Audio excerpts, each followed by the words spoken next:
veganism altogether. But how do you even start preparing these meals? Well, we've got the right person to help you, and our very own Miss Green Fingers, Nonhlanhla Moroenyane, better known as Chef Noni, joins me now this morning to discuss this further. I mean, it's lovely to have you here this morning, and I can't wait to get into this. But I know you've been nicknamed Miss Green Fingers.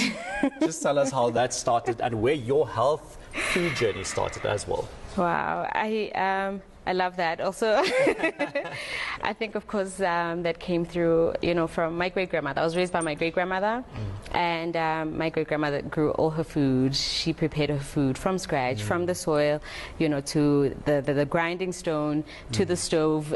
So I came from a life of garden to table, and of course that got lost a bit, as we grow older and we find ourselves in the convenient world and everything is right here at your fingertips, and the green fingers start disappearing. Yeah, exactly. And then of course at some point I had to find myself and find myself going back to the soil again, and on that journey, I really discovered that there's a bigger call, for getting to reintroduce our food, our home food. As South African people, it's been 30 years, you say. Yeah, exactly. I mean, that's given us enough time to start doing some research about really what is our food, what is South African food, what is truly Southern African food, and that's what I've been working. When you think about it, it's pap and vleis, especially the braai meats. We love our braai, we love our chakalaka, and it's very meat-heavy foods, and sometimes it's not the best option, is it? Definitely not the best option, right? Our animals are running out,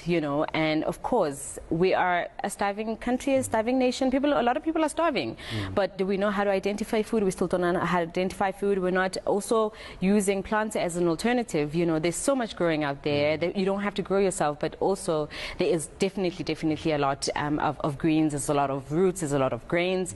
So people should start really getting to tune in and listen to these conversations and have these conversations, so we can really start looking at preserving our animal life as well, because that's also good for the environment. It is it is good for the environment, especially with climate change and everything else going on. That's right. And I think this is not to meat lovers. We are South Africans. We love our meat, and this is not trying to leave you to leave your meat behind. Of but course. maybe just look at alternative ways of eating as well, healthier ways of eating. You can have a vegan Monday or a vegan Tuesday or a meat-free Monday. I think some people already try and do that as well. You don't have to have meat every day on the plate, right? Exactly. I mean, imagine if we had all these animals that have been slaughtered, just have meat every single day.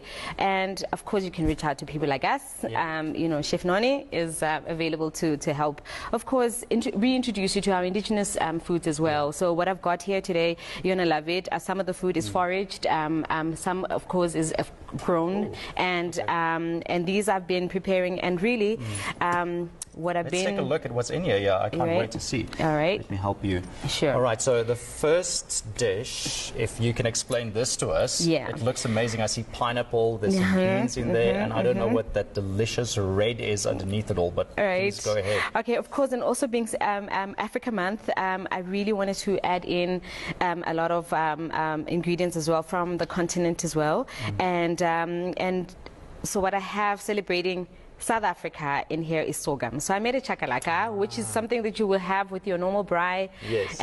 But this time I want you to have a chakalaka, so there's no meat involved, right? I want you to enjoy it, and sure. So you can grab. So this is. How do I do this? Okay, you can just use that, and at the base of this is a harissa sauce, and that's also combining, different cultures. Different right? cultures, Africa, exactly. I mean, we are such a beautiful rainbow nation. We've got the entire world here, So, and then over here is you can definitely go through and let me know how that goes. Imagine if you had to change your chakalaka and you made it that. Right, and there's mango in there as well, and there's a kick. Yeah. Well, Yeah. are you sure this is healthy? Yeah. I think that's my, because wow. Yeah, it is very healthy. It's very, amazing. very healthy. And then over here is a mandazi. Everyone that knows Noni knows I make mandazi all the time. So mandazi is, of course, it's like a fried cake that comes from East Africa. But what I did was I infused our indigenous grain, which is sorghum. So in there you'll taste sorghum and teff, and of course some chai masala that I infused in there, which goes so beautifully Wow. with that. So, Wow. so there's a whole combo that must go in. And then from the garden and just foraging, I've got, of course, our lost greens. I've got mallow in there, I've got goosefoot in there, I've got imboya, blackjack, as well as mustard greens, and I added a few peppers. I just quickly right? want to taste this, and then we have to go. Okay. But it is, wow, the combo all together. Thank you so much. Thank It doesn't you. feel like I'm eating meat. It feels like I'm eating a healthy, nutritious, but still very delicious meal. Thank you so much, Thank Chef you so Noni. much. Thank you. Ms. Green Fingers, Chef Green Fingers, thank you so much for your time this morning. We will be going on a short ad break, so do stay with us here on eNCA. Thank you. All right.